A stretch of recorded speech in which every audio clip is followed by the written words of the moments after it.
കുട്ടികൾക്കും മുതിർന്നവർക്കുമൊക്കെ ഒരുപോലെ ഇഷ്ടപ്പെടുന്ന ഒരു സാധാരണ ചിക്കൻ കറി, വീട്ടിലൊക്കെ നമ്മൾ എപ്പോഴും ചെയ്യാവുന്ന രീതിയിലുള്ള ഒരു സാധാരണ ചിക്കൻ കറിയാണ് നമ്മളിന്ന് ഇവിടെ ഉണ്ടാക്കുന്നത്.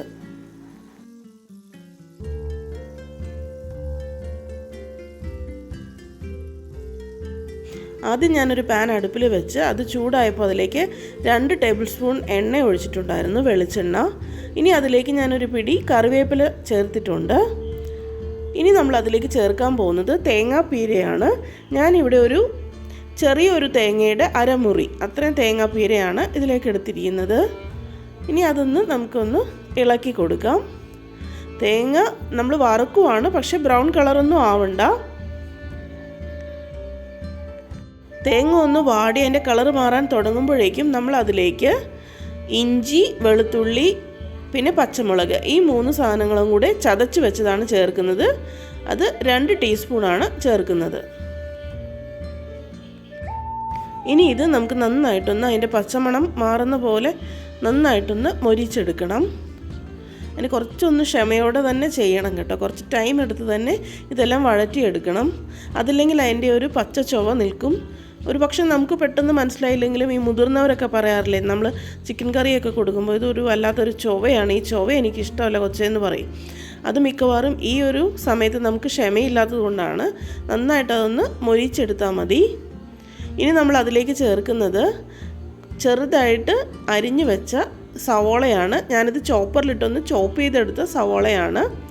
ഈ സവോളയും നമുക്ക് നന്നായിട്ടൊന്ന് വഴറ്റി അതിൻ്റെ ആ പച്ച ചുവ നന്നായിട്ടൊന്ന് മാറ്റണം. ഈ ടൈമിലൊക്കെ ഇച്ചിരി ഒന്ന് ക്ഷമയോടെ വെയിറ്റ് ചെയ്ത് നിൽക്കണം, എന്നാലേ ആ ഒരു ടേസ്റ്റ് കറക്റ്റായിട്ട് കിട്ടത്തുള്ളൂ. ഇനി നമുക്ക് ഇതിലേക്ക് ഇടാനുള്ള മസാലപ്പൊടികളാണ് എടുത്തിരിക്കുന്നത്.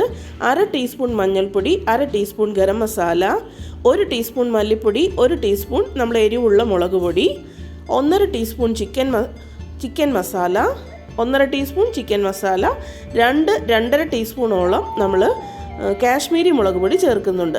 ആദ്യം ഞാനിവിടെ 2 ടീസ്പൂൺ എടുത്ത് പിന്നെ 1/2 ടീസ്പൂൺ കൂടി എടുത്തായിരുന്നു. ഇത്രയും കാര്യങ്ങളാണ് നമ്മൾ ഇതിലേക്ക് ചേർക്കുന്നത്. ഇപ്പോൾ ഇതെല്ലാം വഴന്നു വന്നിട്ടുണ്ട്, കണ്ടോ, ഒരു ചെറുതായിട്ട് കളറ് മാറി വരുന്നുണ്ട്. ഇനി നമുക്ക് ഈ പൊടികൾ അതിലേക്ക് ചേർക്കാം. ഇനി വീണ്ടും നമ്മൾ ഈ പൊടികളും നന്നായിട്ടൊന്ന് വഴറ്റി അത് മൊരിച്ചെടുക്കണം. അപ്പോൾ തന്നെ നമ്മൾ അടുത്ത ഐറ്റം ഇടരുത്. കുറച്ച് സമയമെടുത്ത് അതൊന്ന് വഴന്നു വരണം. മുളക് പൊടി, മഞ്ഞൾപ്പൊടി ഇതെല്ലാം നന്നായിട്ടൊന്ന് മൂത്ത് വരണം. ഇതിലേക്ക് ഒരു തക്കാളി കൂടി ഞാൻ അരച്ച് ചേർത്തിട്ടുണ്ട്. അത് ചേർത്ത ആ വീഡിയോ മിസ്സായി പോയതാണ്. ആ തക്കാളി നന്നായിട്ടൊന്ന് വഴറ്റി മസാലക്കൂട്ട് ഈ ഒരു രീതിയിൽ ആക്കിയെടുക്കണം. ഈ ഒരു സമയത്ത് നമുക്കിനി ആ ചിക്കൻ കഷ്ണങ്ങൾ ചേർക്കാം. ഞാനിവിടെ 1.5 കിലോ ചിക്കൻ കഴുകി ക്ലീൻ ചെയ്തെടുത്തിട്ടുണ്ട്. അത് ഇതിലേക്ക് ചേർക്കുവാണ്. ആവശ്യത്തിനുള്ള ഉപ്പ് കൂടി ചേർത്തിട്ട് നമുക്ക് നന്നായിട്ടൊന്ന് ഇളക്കി ചേർക്കാം. ഇനി നമുക്ക് ഈ ചിക്കൻ നന്നായിട്ട് അടച്ചു വെച്ച് നമുക്കൊരു മീഡിയം ഫ്ലെയിമിൽ വേവിച്ചെടുക്കാം.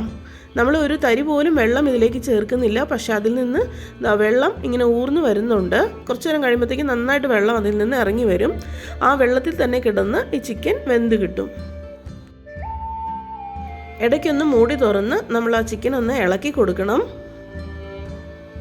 അതിനുശേഷം നമുക്ക് വേണ്ടത്ര വെള്ളം, ഈ വെള്ളത്തിൽ കിടന്നത് വെന്ത് കുറുകി കിട്ടും. ആ ചാറൊന്ന് കുറുകിയൊക്കെ വരുമ്പോഴേക്കും നമുക്ക് എത്രത്തോളം ചാറ് വേണം അതനുസരിച്ച് നമുക്കിത് തീ ഓഫ് ചെയ്യാം. ചിക്കൻ വെന്തിട്ടുണ്ടാവും, ആ സമയം കൊണ്ട് അതൊന്ന് ചെക്ക് ചെയ്യണം. അവസാനം കുറച്ച് കറിവേപ്പില കൂടി മുകളിലേക്ക് തൂവി ഇത് നമുക്ക് തീ ഓഫ് ചെയ്തിട്ട് അടച്ചു വയ്ക്കാം. 2 മിനിറ്റ് കഴിഞ്ഞിട്ട് നമുക്കിത് സെർവ് ചെയ്യാം. അത്രയേ ഉള്ളൂ. എല്ലാവർക്കും ഇഷ്ടപ്പെടുന്ന രീതിയിലുള്ള അധികം എരിവൊന്നും ഇല്ലാത്ത ഒരു ചിക്കൻ റെഡി ആയിട്ടുണ്ട്. സബ്സ്ക്രൈബ് ചെയ്യാതെ കാണുന്നവരുണ്ടെങ്കിൽ ഒന്ന് സബ്സ്ക്രൈബ് ചെയ്തേക്കണേ.